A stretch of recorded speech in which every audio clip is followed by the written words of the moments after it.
The first half of the 20th century brought Americans face to face with the depths of their fear and the heights of their courage. Through both, their notions of freedom, equality, and identity were transformed. There are two great turning points in the 20th century, and the first is the Depression, and the second is the World War, and that both of them make an enormous impact on American identity. The official national definition of Americanism changes very dramatically to include everybody through the labor movement, which brings all these different groups for the first time into organized labor, new immigrants, many African Americans, women workers, all brought into the industrial unions of the 1930s. And during World War II, the Roosevelt administration actively promotes a vision of the United States as an expansive and pluralistic society. There are nationalizing forces, obviously, in the armed forces as people are pulled in to serve and are exposed to people that perhaps they'd never been exposed to before. As people are pulled from the countryside into the cities, into defense and industrial employment. And of course, there are the ideological dimensions of all of this, in which a common enemy was identified. It's a very striking thing to see how that war takes people who you might expect to be the most alienated of Americans and gives them a sense of national involvement, and then a sense of entitlement to national rights that have not been given them before. The depth and breadth of these changes obviously exerted a huge impact on the question of equality and freedom, because it's very difficult for them to come back and say, okay, now you go back to your segregated pre-war lives and this is what you're going to do. It becomes embarrassing to talk about American values of freedom and liberty to the world and to have basically a system of apartheid. The 30s and 40s opened new horizons for women as well. Women in 1945 were in a new place, you might say. The joy of earning their own income was enormous. The satisfaction of participating in a larger cause was enormous. Women had managed to run themselves, their lives, their families, to participate in unions, to take leadership positions in the absence of their husbands. Many women wondered why they couldn't continue to do so after the war. As Americans still struggled to achieve freedom at home, America, the nation, assumed the leadership of the free world. The term the free world actually originated right at the beginning of World War II, the notion being that the world is divided into two camps, the sometimes called the totalitarian camp, which was represented by Hitler, and the free world of the United States and Britain, etc. Now, when World War II ends, the rhetoric of the free world is transferred into the Cold War. So that's kind of the common theme, that America is a democratic society, and one of its tasks is to help rally the world to face the challenge of totalitarianism.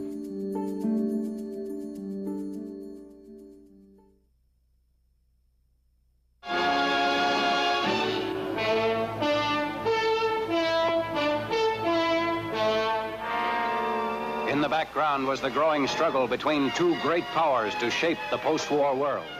No sooner had World War II ended than the Allies who had joined together to defeat Hitler squared off into a global conflict of their own.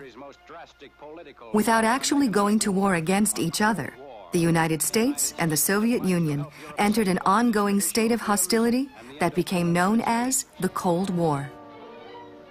There are some people who'd say, well, it's an ideological conflict between liberal capitalism and authoritarian socialism or communism, and it starts really with the Russian Revolution in 1917. Then there's another range of interpretation that says, no, it really began early in the post-World War II period. The United States emerges from that war more productive than any economy in the world, expansive, seeking more open markets.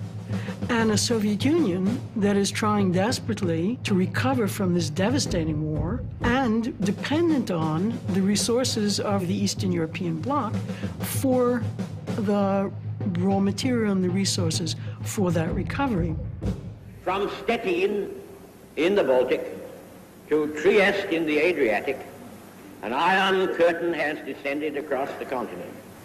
Churchill was very critical of the expansionary tendencies of the Soviet Union under Stalin and the likelihood that this would result in another world war unless some sort of Anglo-American fraternal association stood up to the Russians.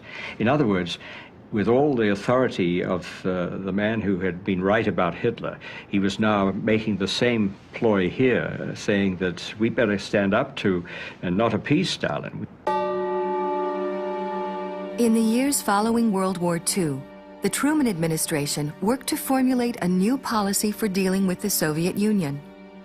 Early in 1946, the State Department asked George Kennan, a career diplomat in Moscow, for an in-depth analysis of the developing East-West conflict. The main element of any U.S. policy toward the Soviet Union must be that of a long-term, patient, but firm and vigilant containment of Russian expansive tendencies. There were a group of people in Washington who were sort of searching for this kind of response, who believed that the Russians would only listen to force, and who wanted to keep the United States military at a very high level. Kennan later said that he never thought of containment as strictly military. He thought of it as also involving politics, culture, all kinds of other instruments of diplomacy. At this point, containment had taken on a life of its own, and Kennan had been forced out of the government.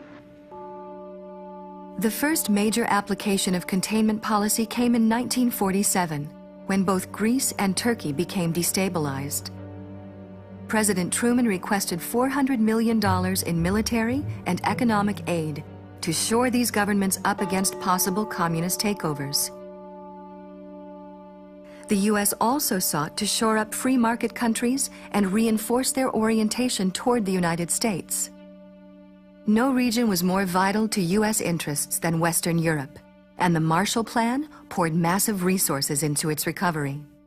But the real test of American resolve unfolded in a city that symbolized the very crossroads of the Cold War. Berlin, the former German capital, was jointly occupied by all four wartime allies, but it lay within the borders of the Soviet-controlled region of East Germany. In June 1948, the United States led efforts to organize West Germany as a separate nation. Stalin responded by blockading all highway, rail, and river traffic into Berlin, cutting off its more than 2 million inhabitants from food, fuel, and vital supplies. Harry Truman had a series of choices. The U.S. military commanders advised Truman to try to fight their way through that blockade, which could have led to really dangerous military confrontation. Truman could have ignored it and essentially said, so let him have Berlin. We got the rest of Germany. What he decided to do instead was a third option, which was try to fly over the blockade. I made 208 flights from November around to May or June of '49. Now remember, these were 4-engine airplanes. They carried a load of 10 tons of whatever. And we needed 450 tons a day just to keep those people in West Berlin alive. I didn't know what I was doing, and you know how important it was at that time. And it was a job you had to do, working 12 on, 12 off, 7 days a week.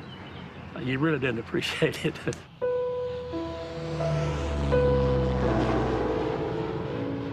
The only reason that I felt halfway decent about it was I was so mad at the Russians for doing this, and those little kids, those little hollow-eyed kids. So I felt like, well, if we can save those little varmints, and when they grow up, they're going to be pro-American. The Berlin airlift marked a very high point in American Cold War history. It was an incredible technological achievement. And when Stalin saw that the airlift was working, he sent out signals to the United States that he was willing to talk about this, and he lifted the blockade.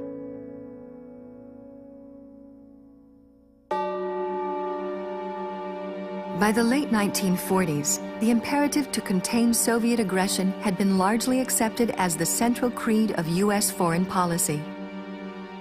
In April 1950, the National Security Council sent Truman a top-secret report on the nation's military strength.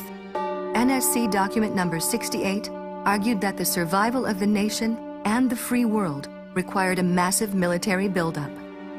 It will be costly, it will be dangerous, but budgetary considerations will need to be subordinated to the stark fact that our very independence as a nation may be at stake. Out of NSC 68 comes this new consensus. It is the blueprint for the Cold War. The assumption of NSC 68 is that Americans will cooperate as long as they understand what the dangers are. If they don't quadruple the defense budget and pay the taxes to support this new military, that they're going to pay a terrible, terrible price because Europe and much of Asia can fall to communism.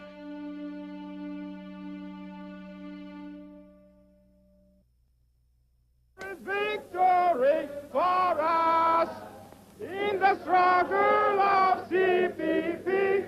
There is victory for us. Between 1945 and 1960, a wave of national liberation movements swept the Third World, providing another staging ground for the Cold War. The most astonishing thing about the world after 1945 was the collapse of the old European empires. And they unraveled through a process of national liberation movements and social revolution. As the Cold War heats up, U.S. attention is shifting to those regions because Europe is becoming more stable. So the areas in which the Soviet Union and the United States would be competing with each other for influence would be the Third World areas. In October 1949, communist revolutionary Mao Zedong defeated the U.S.-backed Chiang Kai-shek, establishing the People's Republic of China. The perceived loss of China to communism raised the global stakes. When the Soviet-backed Army of North Korea invaded the U.S.-backed South Korea in 1950, the U.S. carried containment policy to Asia. From Truman's point of view, if the Soviet Union extends its influence via North Korea into the rest of the Korean Peninsula, unless you did something, the rest of Asia might also fall to Soviet or Chinese influence. President Truman requested authorization from the United Nations to hold the line against the communists at the 38th parallel. When that had been achieved, U.S. UN forces continued right up to North Korea's border with China and threatened the newly established People's Republic of China, at which point Chinese intervened.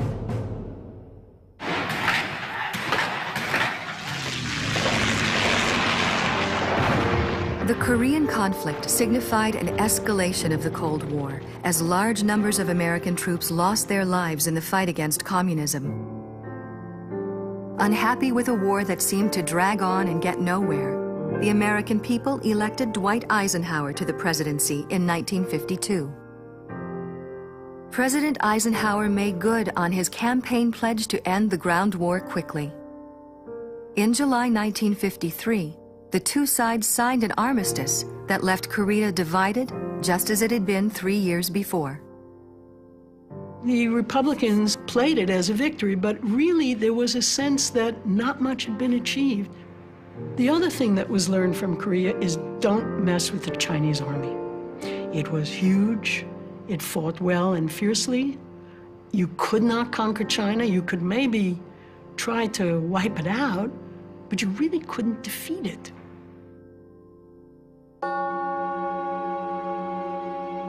Like Truman, President Eisenhower saw the world through the prism of the Cold War. But his approach to containment was somewhat different, emphasizing covert operations and arms buildup.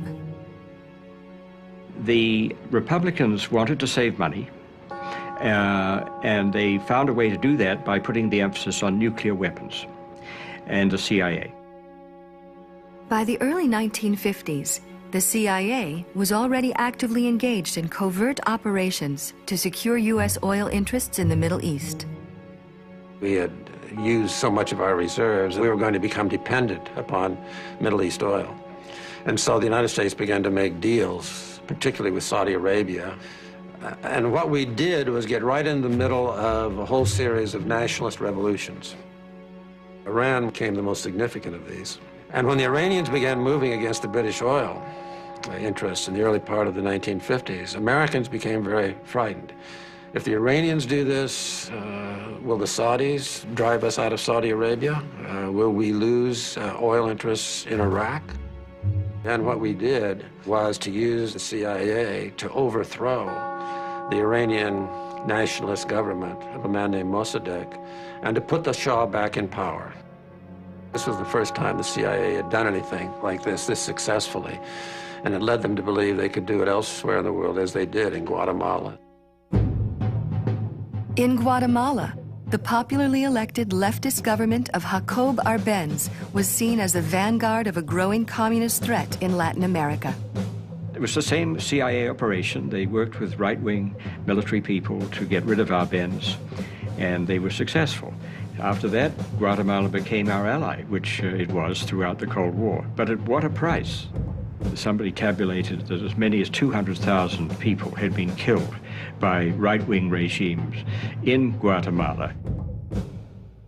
For the U.S., it does have the unfortunate result that throughout the 50s and 60s, they were dictatorial, so the non-democratic regimes that the U.S. supported because those regimes were supportive of the U.S. in the Cold War. So many decisions in Washington became bound up with the Cold War. Even third world countries tried to play off the Soviet Union against the United States and so play off these big powers against each other. In 1959, the Cold War arrived 90 miles off the coast of Florida when Fidel Castro overthrew the oppressive Batista regime of Cuba. Castro initially drew support in the United States, but when he began nationalizing American properties, President Eisenhower cut off the import of Cuban sugar. Castro was a very difficult customer for the Eisenhower administration. There's no doubt about that. But the question might be whether Eisenhower didn't act prematurely and precipitately in cutting off the export of Cuban sugar to the United States. The fact is, Cuba was absolutely dependent on that economically. And it left the Cubans with nowhere to go to sell their sugar. At this point, Khrushchev steps in and says, I'll take the sugar. That's an unfortunate development from our point of view, and one might argue whether Eisenhower was wise to let that happen.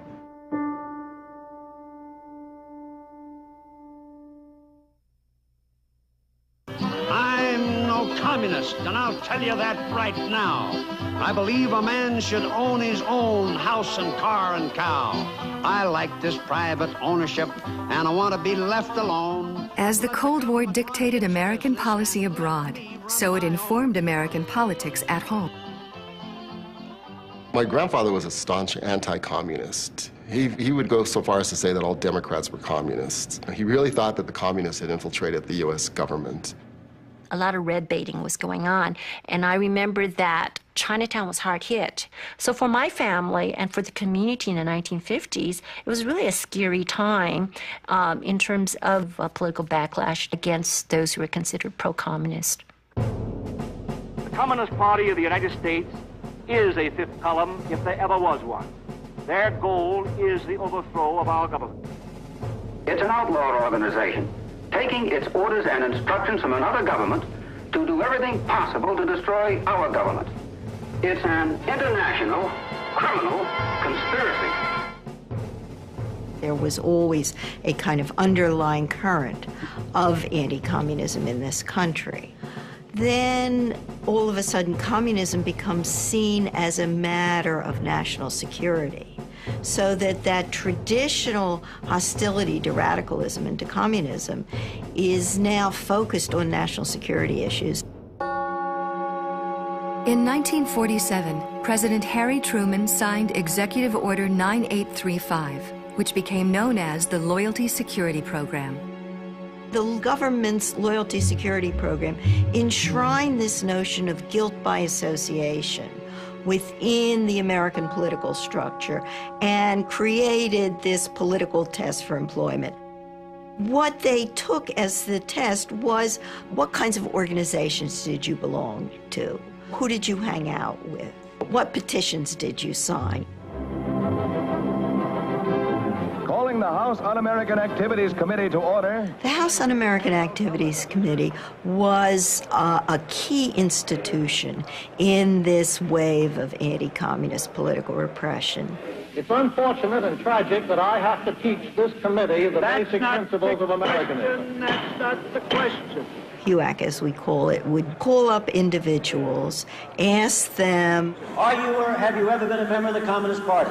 Are you a member of the Communist Party? Are you a member of the Communist Party? and if they didn't give the appropriate answer, then the second stage would kick in, and that was often done by a private employer who simply fired somebody who was an uncooperative witness or who had once been in the party or whatever. To establish the right.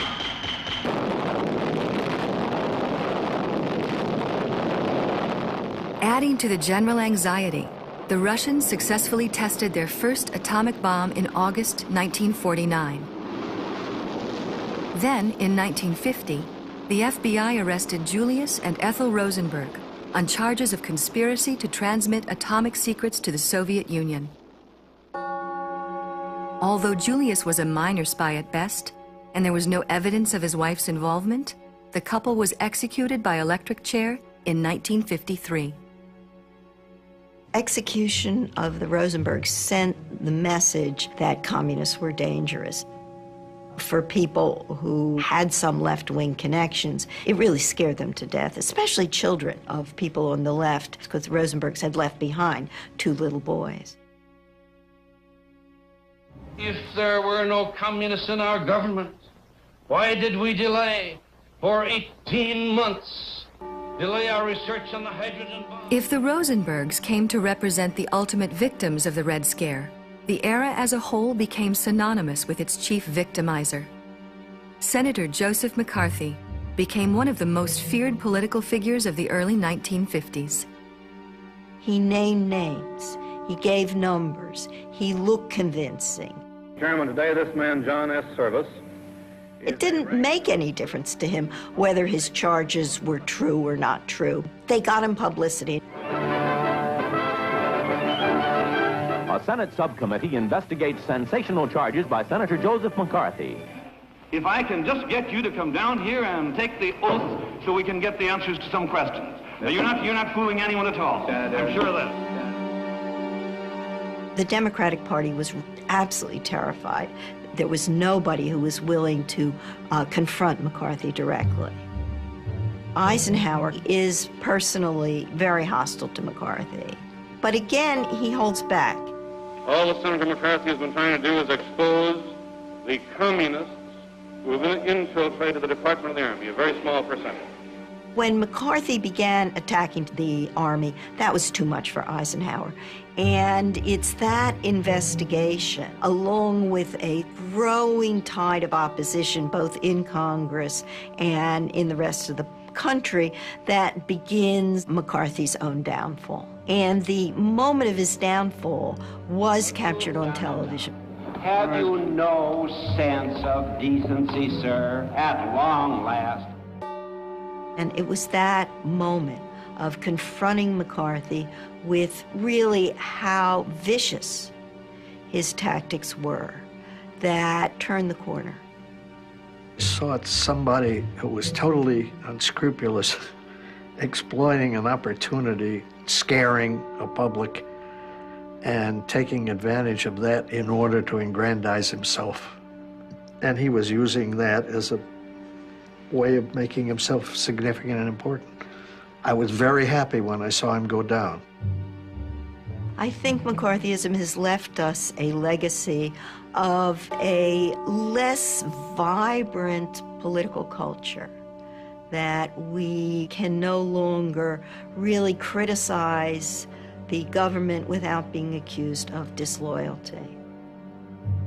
I think the legacy of McCarthyism is really a narrowing of American political debate.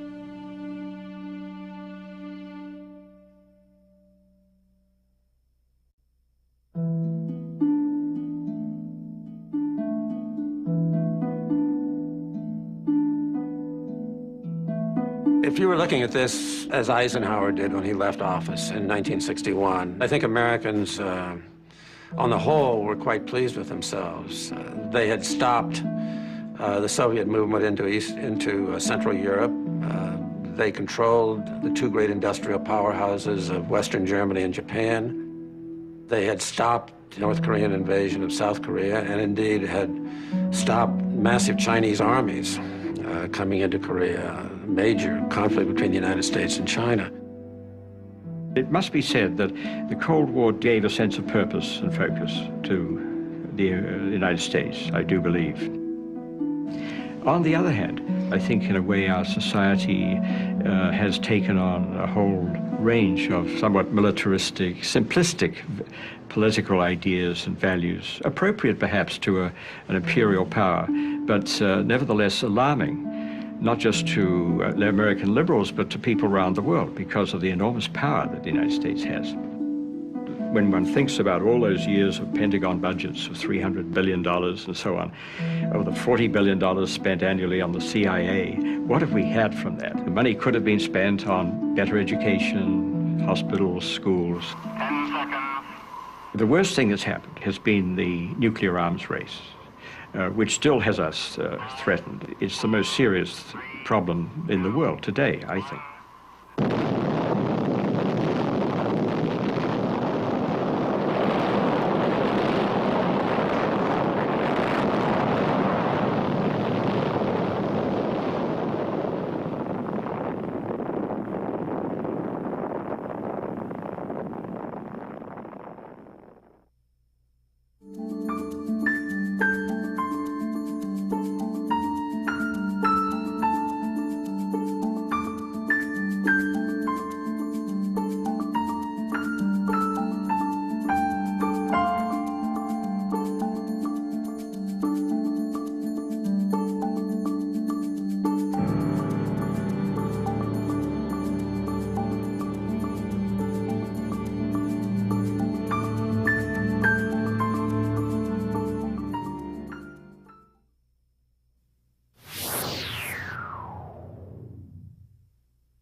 The first half of the 20th century brought Americans face to face with the depths of their fear and the heights of their courage.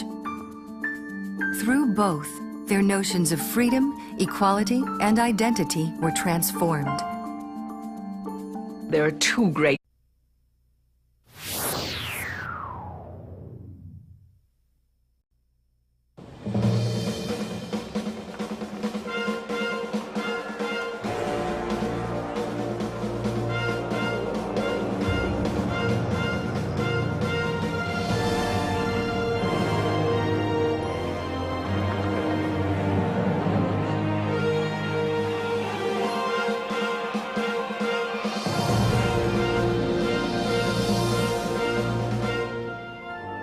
turning points in the 20th century.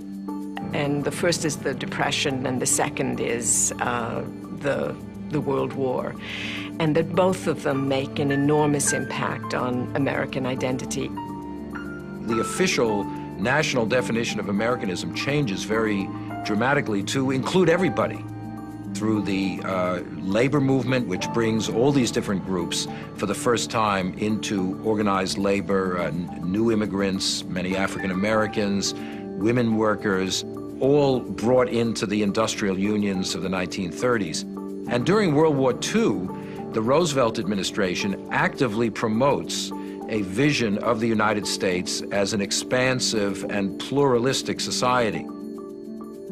There are nationalizing forces, obviously, in the armed forces as people are pulled in to serve and are exposed to people that perhaps they'd never been exposed to before. As people are pulled from the countryside into the cities, into defense and industrial employment. And of course, there are the ideological dimensions of all of this, in which a common enemy was identified. It's a very striking thing to see how that war takes people who you might expect to be the most alienated of Americans and gives them a sense of national involvement, and then a sense of entitlement to national rights that have not been given them before. The depth and breadth of these changes obviously exerted a huge impact on the question of equality and freedom, because it's very difficult for them to come back and say, okay, now you go back to